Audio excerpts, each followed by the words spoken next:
ব্রট to you by V-Guard, co-powered by Sensodyne ও ভিমল বলো কথা কেশরী। Associate sponsor UltraTech cement. নমস্কার, নিউজ অ্যাট টুতে শুরুতেই বলতে ইচ্ছে করছে টাকা, কোটি কোটি টাকা। তৃণমূল নেতাদের বিভিন্ন ছোট বড় মেজো বিভিন্ন নেতাদের সম্পত্তির খতিয়ান যদি কখনো সামনে আসে তাহলে তা কোটির নিচে নয়, এবং তা 1-2 কোটিও নয়, শখানেক তো বটেই। এই যে শেখ শাহজাহান অঞ্চল সভাপতি ছিলেন তৃণমূলের, তার সম্পত্তির পরিমাণ নাকি প্রায় 300 কোটি। আমি নয়, আদালতেই দাবি করেছে ইডি, এনফোর্সমেন্ট ডিরেক্টরেট তদন্তকারী সংস্থা। আমি এ নিয়ে আরো কথা বলবো। আমার সঙ্গে রয়েছেন আমার সহকর্মী সুজয়। 300 কোটি শাহজাহানের সম্পত্তি।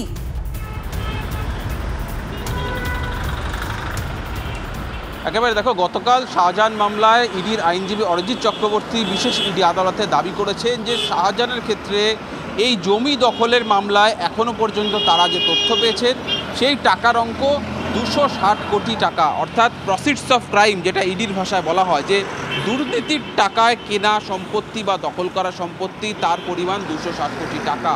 শুধু তাই নয়, এর আগে আমরা দেখেছি ইডি যে নথি জমা দিয়েছিল আদালতে, সেক্ষেত্রে বলা হয়েছিল যে 137 কোটি টাকা মাছ রফতানির নামে কালো টাকা সাদা করা হয়েছে।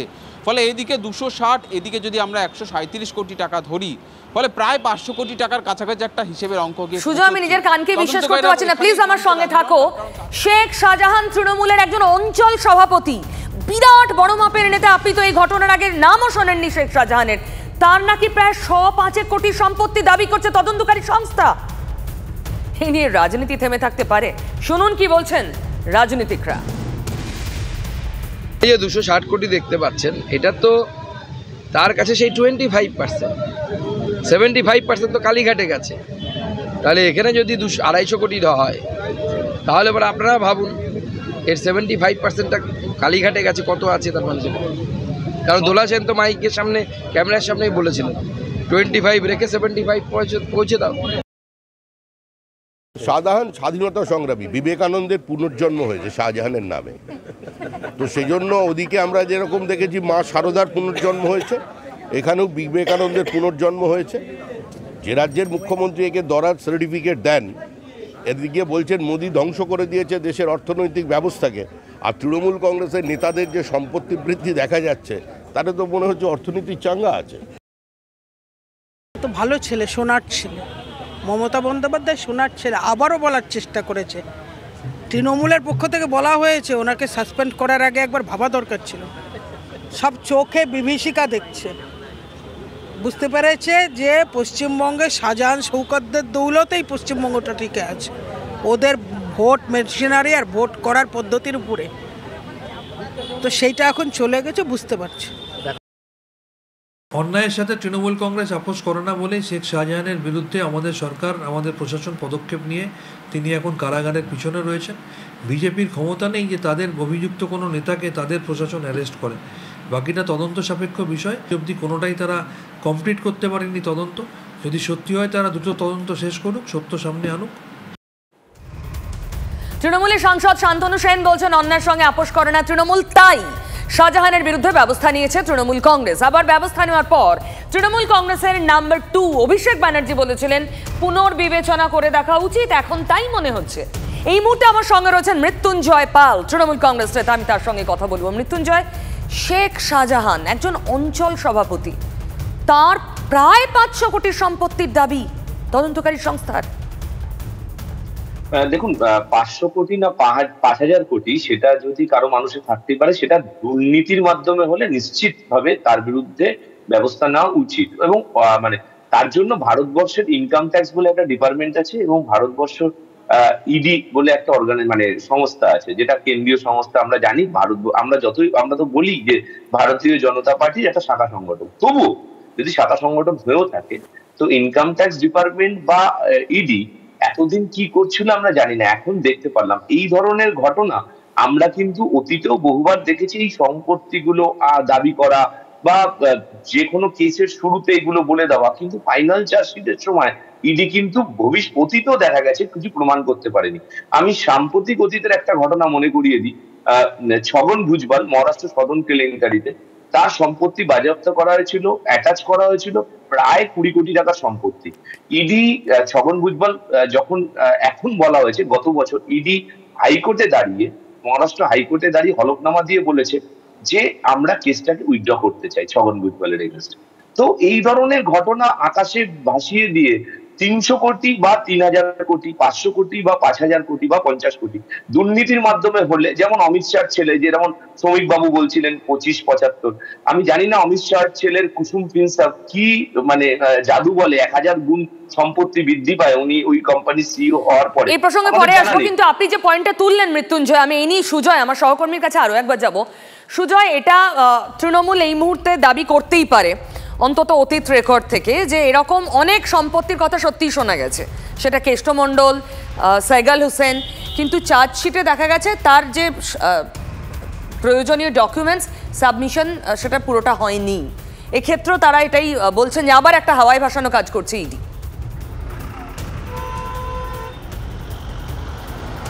দেখো, শাহজাহান মামলায় ইডি যেটায় তদন্ত করছে বা শাহজাহানকে যে মামলায় গ্রেফতার করা হচ্ছে সেটা মূলত 13টি মামলাকে এক করে, অর্থাৎ সন্দেশখালী জমি দখল এবং সেই জমি দখল করে ভেড়িতে মাছ চাষ এই সংক্রান্ত মামলা। সেই মামলায় এখনও পর্যন্ত যা আমাদের কাছে খবর রয়েছে যে খুব শীঘ্রই ইডি এই মামলায় চার্জশিট দিতে চলেছে। ফলে সেই চার্জশিট সামনে এলে বা চার্জশিট জমা পড়ার পরেই স্পষ্ট হয়ে যাবে যে যে তথ্যগুলি এখনো পর্যন্ত সামনে এনেছে সেই তথ্যগুলি থাকছে কিনা। কিন্তু যদি আমরা ট্র্যাক রেকর্ড ঘাঁটি, যে চার্জশিট দেওয়ার আগে পর্যন্ত প্রত্যেক অভিযুক্তের বিরুদ্ধে আদালতে যে সাবমিশন থাকে বা যে অভিযোগ, যে তথ্য প্রমাণ আদালতে আনা হয়, সেই প্রত্যেকটাই কিন্তু চার্জশিটে উল্লেখ করা হয় এবং চার্জশিটে উল্লেখ করে একটা সম্মিলিত টাকার অঙ্ক বা সম্মিলিত দুর্নীতির অঙ্ক সামনে আনা হয়। ফলে আর কিছুদিনের অপেক্ষা, শাহজাহানের বিরুদ্ধে চার্জশিট জমা দিয়ে ইডি কোন তথ্য সামনে আনতে চলেছে, সেই দুর্নীতির অঙ্ক। একদম সুজয়, তোমাকে অনেক ধন্যবাদ, সুজয়কে অনেক ধন্যবাদ। কিন্তু সত্যি মানে আমরা জানি না ফাইনাল চার্জশিটে কি থাকবে, মৃত্যুঞ্জয়রা যে অভিযোগটা করছেন, কিন্তু যদি এখন যা শোনা যাচ্ছে তা সত্যি হয় তাহলে নিজের চোখ কানকে বিশ্বাস করা মুশকিল। একজন তৃণমূলের অঞ্চল সভাপতির প্রায় 500 কোটি সম্পত্তি দাবি করছে ইডি। সন্দেশখালীতে আরো অনেক অধ্যায় রয়েছে, নতুন চ্যাপ্টার শুরু হয়েছে অশান্তির, আন্দোলনের। এবার মহিলারা রাত জাগো কর্মসূচি নিচ্ছেন, বিজেপি এই কর্মসূচি নিচ্ছে কারণ পুলিশই ধরপাকড়ের অভিযোগ। সেই ছবিটা একবার দেখাবো আপনাদের। গত কয়েকদিন ধরেই নতুন করে অশান্তি দেখা দিচ্ছে সন্দেশখালীতে। গত রাতে ছবি। শান্তিপূর্ণভাবে আমরা আন্দোলন করেছি, একের পর এক এই পুলিশ টিএমসির সাথে ধরে পুলিশগুলো যে আমাদেরকে অত্যাচার করছে, এমনকি মেয়েদেরকে সব রাতের অন্ধকারে।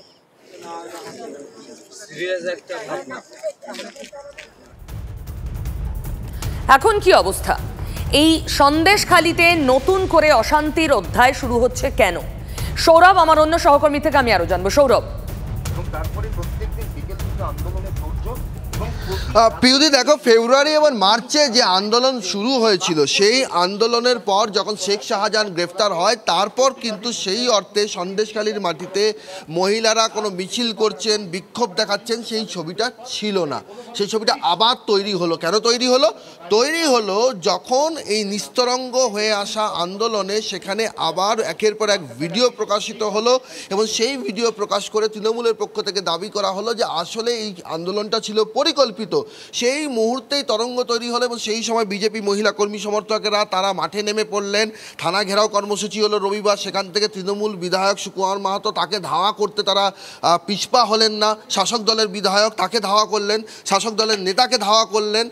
তৃণমূল কর্মীকে, যুবকর্মীকে গায়ে হাত পড়ল বিক্ষোভকারীদের হাত থেকে এবং তাদের স্পষ্ট বক্তব্য যেভাবে আন্দোলনকে কালিমালিপ্ত করা হচ্ছে সেই জন্য তারা আর বাঁধ মানতে পারছেন না। ওই অন্যদিকে তৃণমূলের বক্তব্য হচ্ছে যেহেতু মুখোশটা খুলে গেছে সেই জন্য এখন মরিয়া হয়ে এই চেষ্টা চলছে। এবং এর মধ্যে যেটা হলো যে বের মজুরে যে ধরপাকড় শুরু হয়েছে, এই যে রবিবারের যে ঘটনাক্রম, সেই ঘটনাক্রমের পর তখন বের মজুরে এই মহিলারা এখন গ্রামে রাত জাগা কর্মসূচি পালন করছেন। আপনারা গ্রামের মধ্যে রাত জাগা কর্মসূচি কেন নিলেন? কোন জায়গা থেকে আপনাদের এই কর্মসূচি নিতে হচ্ছে? আমাদের তো পুলিশ প্রশাসন তো কোনো সাহায্য করছে না। কেননা আমরা পুলিশ প্রশাসনের উপরে ভরসা হারাচ্ছি কেন? আমাদের যখন মারছে পুলিশরা ধরে, আমরা শান্তিপূর্ণভাবে আন্দোলন করছি না, সেখানে ধরে প্রত্যেক মেয়েদেরকে ধরে ধরে মারছে। এমনকি যারা অবিবাহিত মেয়ে তাদেরকে ধরে জামা প্যান্ট ছিঁড়ে দেওয়া হচ্ছে। এটা কি পুলিশের কাজ? পুলিশ তো আমাদের সাপোর্ট দেবে, আমাদের পাশে থাকবে, না করে আমাদেরকে মারধর করছে। সেই জন্যে আমাদেরকে কালকে মারধর করে 3 জন, এই টুম্পাদি আছে, আরও 2 জন, 3 ঝর্ণাদি, এদেরকে 3 জনকে কালকে জোর ঘাড় ধাক্কা দিয়ে গাড়িতে ভ্যানে তুলে নিয়ে গেছে, ধাক্কা মারতে মারতে নিয়ে গেছে। যেখানে শাহজাহানকে নিয়ে যাওয়ার কথা সেখানে মহিলাদেরকে ধাক্কা মেরে মেরে নিয়ে যাচ্ছে। কেন নিয়ে যাচ্ছে? এগুলো কি পুলিশ প্রশাসনের কাজ? পুলিশ প্রশাসনের কাজ কি মেয়েদেরকে সাপোর্ট করার জন্য? সেগুলো করছে না। তাই আমরা রাজ্য পুলিশের উপরে ভরসা হারাচ্ছি। আমরা মেয়েরা সব প্রতিজ্ঞা করেছি, আমরা এই রাত জাগবো, প্রত্যেক রাত জাগবো। রাত জাগবেন বলছেন আপনারা, কিন্তু পুলিশ তো বলছে আপনারা থানায় গিয়ে সেখানে ধস্তাধস্তি করেছেন, পুলিশের সঙ্গে তৃণমূল বিধায়ককে, তৃণমূলের দলের নেতাদেরকে ধাওয়া করেছেন, সেই কারণেই আপনাদের বিরুদ্ধে অভিযোগ হয়েছে এবং অভিযোগের ভিত্তিতে পদক্ষেপ করা হয়েছে। আপনারা বিক্ষোভ করছিলেন, সেই জন্য সেখান থেকে আইন ভাঙছিলেন, সেই জন্য আপনাদেরকে তুলে নিয়ে যাওয়া হয়েছে। কি বলবেন? আমরা কালকে শান্তিপূর্ণভাবেই আন্দোলনটা করছিলাম। আমরা কালকে থানার সামনেও গিয়ে আমরা শান্তিপূর্ণ আন্দোলন করেছিলাম যে আমাদের ভেতরে ঢুকতে দিন, আমাদের কিসের জন্য আমাদের ফেক ভিডিওগুলো ছাড়া হচ্ছে, কিসের জন্য গঙ্গাধর কয়েল মিথ্যা কথা বলছে, যে মিতা বড়ই সেদিন মিথ্যা কথা বললো যে আমাদের সাদা খাতায় সই করি। গঙ্গাধর কয়েল দলের লোক, ওনাকে তো টাকা ঘুষ দিয়েছে, 10-20 লাখ টাকা ঘুষ দিয়েছে মমতা ব্যানার্জি। অভিষেক ব্যানার্জি আর মমতা ব্যানার্জি লাখ লাখ টাকা পাঠাচ্ছে এখানে। গঙ্গাধর কয়ালকে আপনি বলছেন ঘুষ দিয়েছে, কিন্তু গঙ্গাধর কয়াল তাহলে এআই প্রযুক্তিতে এটাকে ডিস্টর্ট করা হয়নি? ওনাকে ঘুষ দিয়ে বলা হয়েছে যে ওনাকে মিথ্যা কথা বলতেছে, উনি মিথ্যা কথা বলেননি, কারণ ওনাকে ভয় দেখানো হয়েছে, ওনাকে খুন করার হুমকি বলছে যে ভোটের আগে আপনাদের এই সৌরভ, আমি আবার পরে আসবো তোমার কাছে, সৌরভ পরে আসবো। আবার নতুন আর এক প্রস্থ অভিযোগ সামনে আসে, এবং এই অভিযোগ নিয়ে মহিলারা শুধু রাত জাগো কর্মসূচি নিয়েছেন এমন নয়, এই অভিযোগ নিয়ে তারা সুপ্রিম কোর্টে পৌঁছে গিয়েছেন। সন্দেশখালীর একদল মহিলা যারা নির্যাতিতা, তারা সন্দেশখালীর দাবি দাওয়া নিয়ে এবং ভাইরাল ভিডিও প্রসঙ্গ নিয়ে সুপ্রিম কোর্টে গিয়েছেন। আমি আমার নয়াদিল্লির যে সহকর্মী জ্যোতির্ময়ের সঙ্গে কথা বলে আরো জানতে পারবো। জ্যোতির্ময়, এই যারা আজ সুপ্রিম কোর্টে গেলেন তাদের মূল দাবি দাওয়াগুলো কি? দেখো, সুপ্রিম কোর্টে এই মহিলাদের একাংশ তারা সুপ্রিম কোর্টে দ্বারস্থ হয়েছেন এবং তারা আজকে বিষয়টি মেনশন করেছেন। তাদের কি বক্তব্য?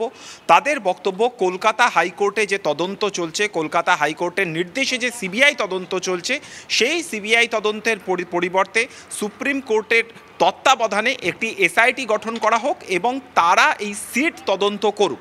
সুপ্রিম কোর্ট যে কথা জানিয়েছে যে আগামী জুলাই মাসে অর্থাৎ গ্রীষ্মকালীন ছুটির পর তারা এই পুরো বিষয়টিকে তারা শুনবে এবং তারা ইতিমধ্যেই যে ভিডিও প্রকাশ করা হয়েছে, অবশ্যই এক্ষেত্রে তৃণমূলের নাম করা হয়নি, যে ভিডিও প্রকাশ করা হয়েছে সেই ভিডিওতে দেখা যাচ্ছে যে একাধিক মহিলা যারা এর আগে অভিযোগ করেছিলেন তাদের অভিযোগ তারা প্রত্যাহার করে নিচ্ছেন এবং এই পুরো ঘটনাটিকে ঘিরে সন্দেশখালীতে নতুন করে চাঞ্চল্য তৈরি হয়েছে। ফলত এই পরিস্থিতিতে সুপ্রিম কোর্টের হস্তক্ষেপ তারা দাবি করেছেন, যত দ্রুত সম্ভব শুনানি করা হোক সেই আর্জি তারা করেছেন এবং সিবিআই তদন্তের পরিবর্তে যাতে সিটের তদন্ত হয় সেই আর্জিও তারা করেছেন। কিন্তু এখনই সুপ্রিম কোর্ট এই মামলা শুনছে না, মূল মামলার সঙ্গে একসঙ্গে এই মামলা জুলাই মাসে যখন শুনানি হবে সেই সময় তখন এই মামলা শোনা হবে। জ্যোতির্ময়, ধন্যবাদ। অর্থাৎ সন্দেশখালীতে নতুন করে পাল্টা কর্মসূচি, যেখানে পিছনে বিজেপির মদত রয়েছে বলে তৃণমূল দাবি করছে। আমার সঙ্গে তৃণমূলের মৃত্যুঞ্জয় রয়েছে।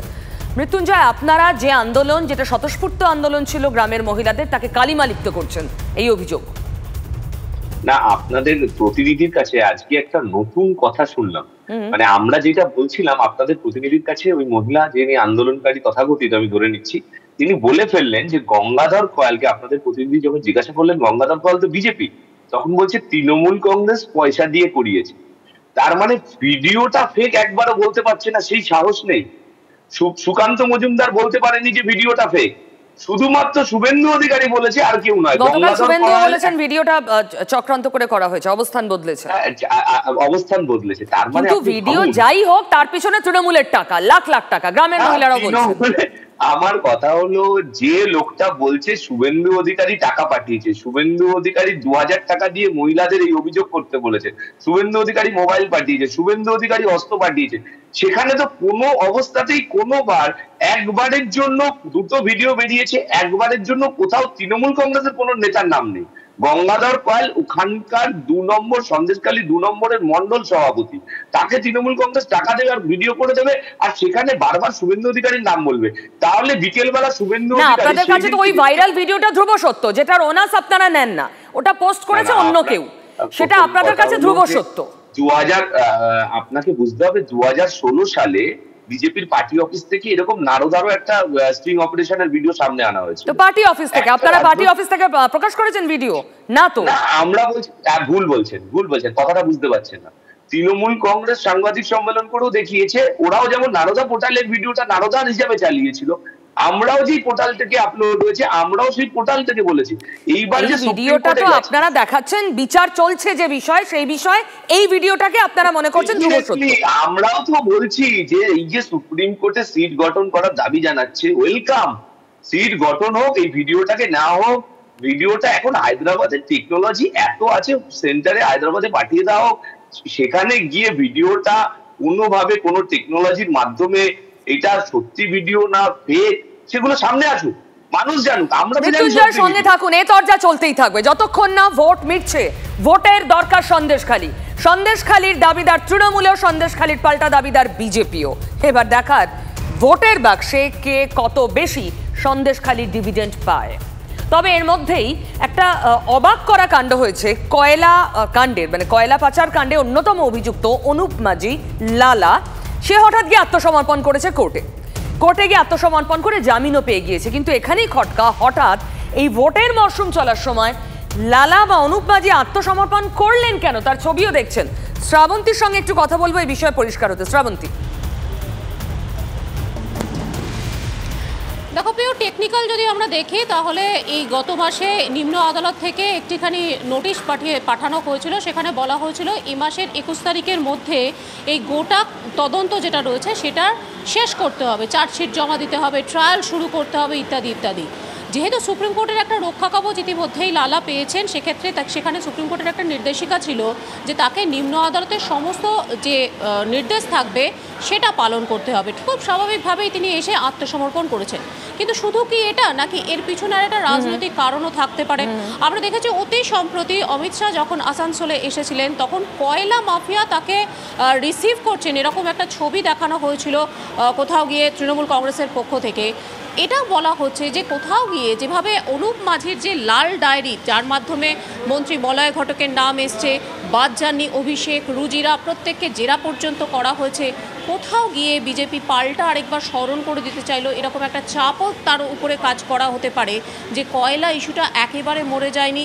সামনে পুরুলিয়ার নির্বাচন, আবারও অনুপ মাঝির এই আত্মসমর্পণের ঘটনার মধ্যে থেকে অনেকে বেশ রাজনৈতিকভাবে অসুবিধার মুখে পড়তে পারেন, এমনটাও কোথাও গিয়ে মানে হতে পারে, এমন অনেকে মনে করছে। শ্রাবন্তী, ধন্যবাদ। অর্থাৎ এর পিছনে রাজনীতির গন্ধ একেবারেই উড়িয়ে দেওয়া যায় না। Brought to you by V-Guard, co powered by Sensodyne ও ভিমল, বলো কথা কেশরী।